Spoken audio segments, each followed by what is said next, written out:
ഒറ്റ തവണ നിങ്ങൾ ഈ മോഡൽ ചിക്കൻ കറി വെച്ചാൽ പിന്നെ നിങ്ങൾ ഇങ്ങനെ വെക്കുള്ളൂ, ഞാൻ ഗ്യാരണ്ടി.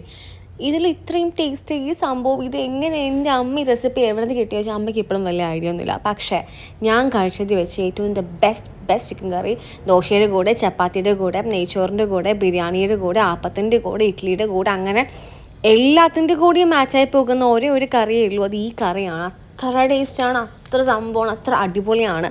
പക്ഷേ ഇത് ഉണ്ടാക്കാൻ അങ്ങനെ എളുപ്പമാണോ ചോദിച്ചാൽ ഞാൻ നോണ പറയുന്നില്ല, ഒരു ഇച്ചിരി പണി കാണും. പക്ഷേ ഇത്തിരി പണിയെടുത്താൽ എന്താ, നല്ല സാധനം നല്ല ടേസ്റ്റി കഴിക്കുക. എളുപ്പത്തിൽ അങ്ങനെ വലിയ കാര്യങ്ങളൊന്നുമില്ല, കുഞ്ഞു കാര്യങ്ങൾ ശ്രദ്ധിച്ച് വൃത്തിയായി ഉണ്ടാക്കിയെടുത്താൽ അത്ര അടിപൊളിയുള്ള റെസിപ്പി ആട്ടോ അത്. സംഭവം പാന് വയ്ക്കുക, ആവശ്യത്തിന് എണ്ണ ഒഴിക്കുക, കുറച്ച് നിറയെ ഒഴിച്ചാലും കുഴപ്പമൊന്നുമില്ല.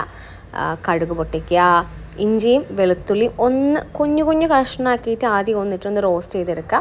അതിലോട്ട് ചെറിയുള്ളി കുറച്ച് 10-15 അരിഞ്ഞിട്ട് അതൊന്ന് അത്യാവശ്യം നന്നായി റോസ്റ്റ് ചെയ്തെടുക്കുക. അതിലോട്ട് വലിയുള്ളി ഒരു 4-3 വലിയ വലിയുള്ളി ഉണ്ടെങ്കിൽ നന്നായി നൈസ് ചെയ്യാനായിട്ട് നല്ലോണം വതക്കിയെടുക്കുക. പിന്നെ കുറച്ച് പച്ചമുളക് ആഡ് ചെയ്യുക.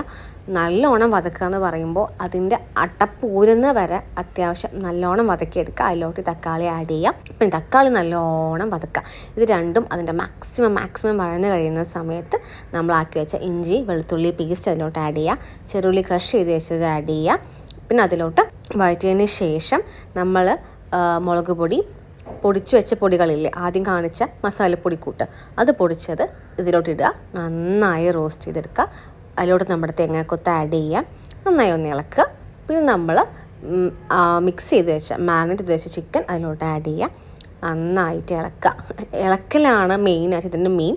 ഈ നാരങ്ങ ഒന്ന് ജസ്റ്റ് പിഴിഞ്ഞ ശേഷം നല്ലോണം അടിയോടെ ചേർത്ത് ഇളക്കി അതിൻ്റെ വെള്ളമൊക്കെ ഇറങ്ങി നല്ലോണം ചുരുണ്ട് വരുന്ന സമയത്ത് നമ്മൾ എന്ത് ചെയ്യാം, അതിലോട്ട് നമ്മൾ നല്ല ചൂട് വെള്ളം ആഡ് ചെയ്യാം. എന്നിട്ട് പിന്നെ പ്രത്യേകിച്ച് വലിയ കാര്യമൊന്നുമില്ല. സംഭവം കുറച്ച് നേരം നിങ്ങൾ നന്നായി തിളച്ച് ചിക്കനൊക്കെ വെന്ത് അതതിൻ്റെ പാകമായി കഴിഞ്ഞാൽ അങ്ങോട്ട് ഓഫാക്കി എടുക്കുക. മല്ലിയിലയൊക്കെ ഇട്ടിട്ട് അത്രയേ ഉള്ളൂ. നല്ല അടിപൊളി കറിയാണ്. ഒരു തവണ നിങ്ങളിങ്ങനെ ലൈഫിൽ ട്രൈ ചെയ്തേ പറ്റൂ. അത് എനിക്ക് വേണ്ടിയല്ല, അത് നിങ്ങൾക്ക് വേണ്ടിയാണ്. അത്ര ടേസ്റ്റാണ്. എനിക്ക് ഇന്നും എന്നും എപ്പോഴും ഇഷ്ടമുള്ള റെസിപ്പിയാണ്. Okay, thank you, by.